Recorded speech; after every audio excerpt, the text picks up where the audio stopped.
So, after 13 rounds, the Red Mills RIC Championship has Niall Maguire in top spot with 136 points. John Gilleese is just 2 points behind, and Dermot Kelly is third on 99 points.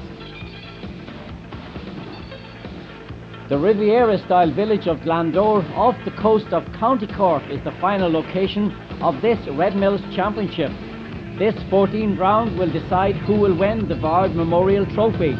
It's John Gilleese versus Niall Maguire.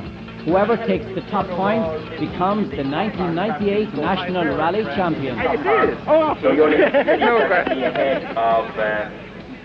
It's very, very tight. Niall and I are good friends, and we've been really kidding each other on and so on for a week or so now about it, but it is very tight. Niall is 2 points ahead.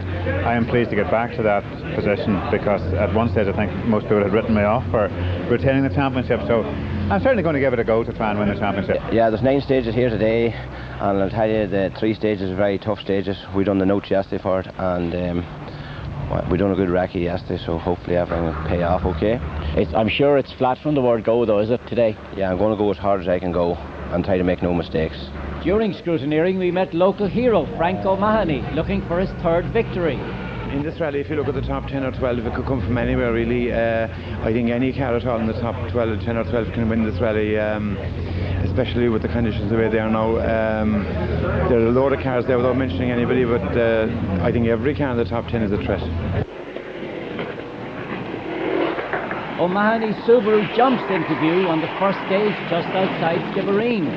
The Cork driver has it all to do if he's to record a hat-trick of wins. And already he's spun his Subaru, and that's dropped him over 10 seconds. But it's a flying Niall Maguire. He's posted a very good time on the opening stage, and of course if he stays where he is, he'll net the championship. But it's a long rally, and there are 8 more torturous stages. John Gilleese looks like he's taking it easy. In fact, all's not well. There is something wrong with his Escort Cosworth's rear suspension, and the Belfast dentist is having to go slower through the stage.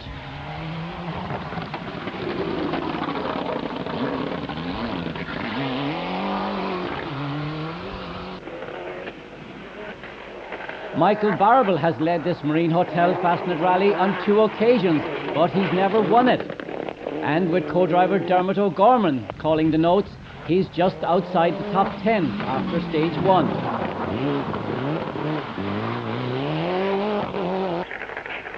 There are many local heroes in this rally, and Liam McCarthy is just one of them. He is also a former winner of the Fastnet, and he will know the roads that little bit better. But there's almost a traffic jam as the Escort World Rally car of Ray Breen is holding up the progress of the similar car of Bob Fowden. Breen pulls over to allow Fowden through, and Fowden sets the fastest time on the stage, 19 seconds faster than Frank O'Mahony. David Greer is on his first visit to West Cork, and he posts a time that's 6th fastest. Greer has his Toyota converted to right-hand drive, and this is its first outing.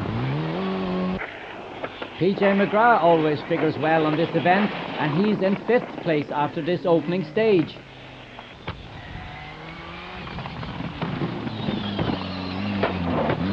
Sadly, he'll retire before the end of stage 3, while late entrant Ken Lyons got his place on the starting list after all.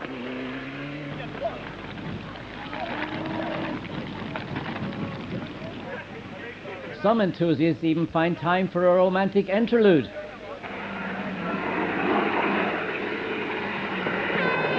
But no such thoughts for Frank O'Mahony.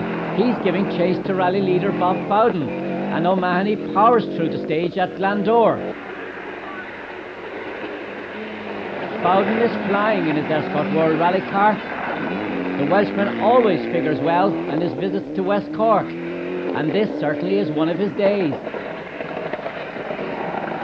John Gilleese is still hampered by that suspension problem, and there was little he could do about it at the service halt. Michael Barrable is finding the pace a bit tough. His Toyota Celica is still outside the top 10.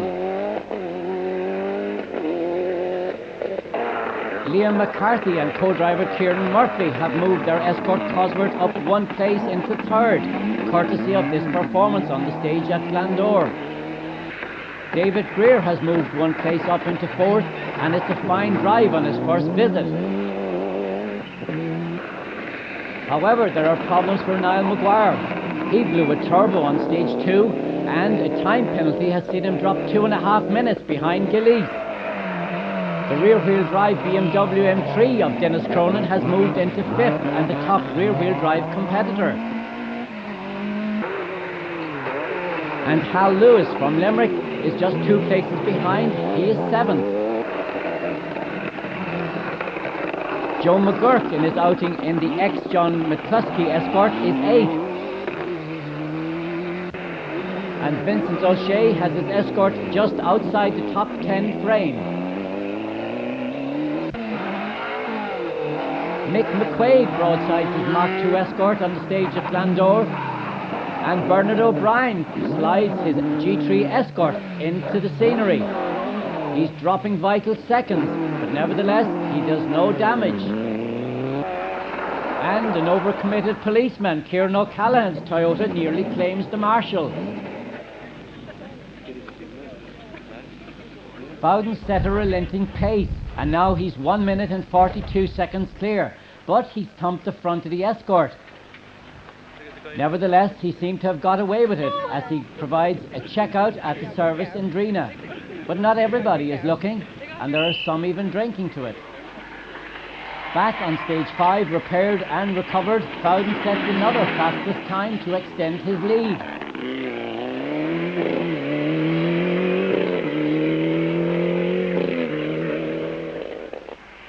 O'Mahony's Subaru continues to hold 2nd, but he's spun a number of times and the gap to 3rd has now been reduced.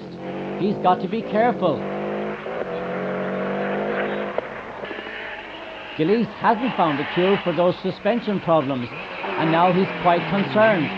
Plus the odd look in his mirror for Niall Maguire.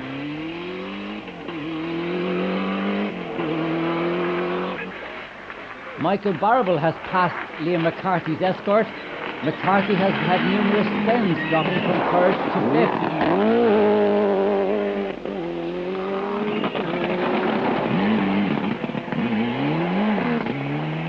David Greer continues his fine drive, and he is now just 12 seconds off 2nd place Frank O'Mahony. But Niall Maguire is on a big charge. That 2.5 minute deficit is now just down to 1.5 minutes. And Dennis Cronin continues in 4th. He's the top rear-wheel drive competitor in his BMW M3.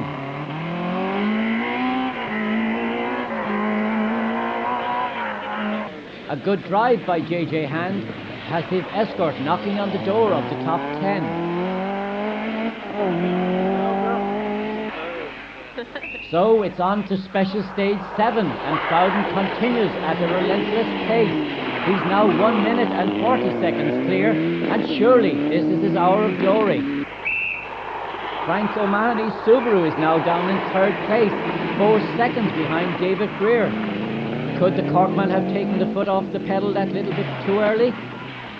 And David Greer is flying now in 2nd place. Anthony O'Halloran takes the class lead and 10th overall. 1 place higher up is Mick McQuaid. There's been a sensational development at the front of the rally. Bob Fowden is out, his Britain Escort is at the side of the road as John Gillies powers through on the final stage to withstand the challenge of Niall Maguire and win back-to-back national rally titles. Michael Barable will finish in the top 10, but it's not been a very good day. A sticking throttle has cost him a lot of time. Niall Maguire has to be contented with 2nd, but he's been a heroic drive today. He's narrowed the 2.5 minute deficit just down to less than 30 seconds. But here's the rally winner, and who could have thought it? His first visit and his first win. David Greer in his Toyota Celica. Local hero Liam McCarthy goes through in 3rd overall.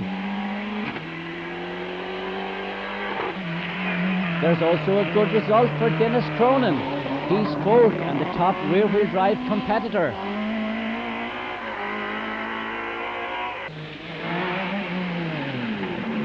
There's also a top 10 place for Hal Lewis in his Metro 6R4.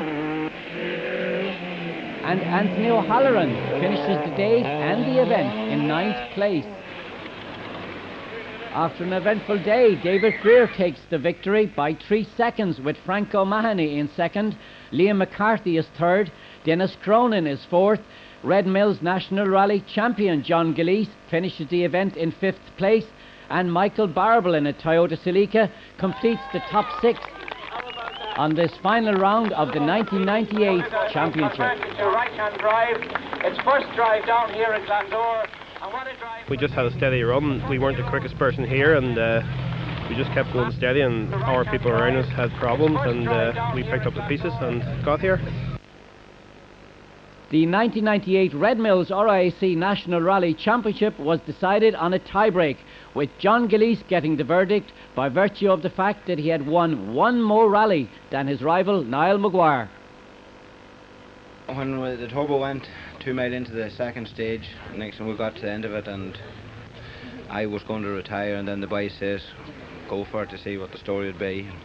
So after that then we put in a few good times. So we got John down, I think John was beating us by 2.5 minutes, and we got him down to 26 seconds in the last stage there.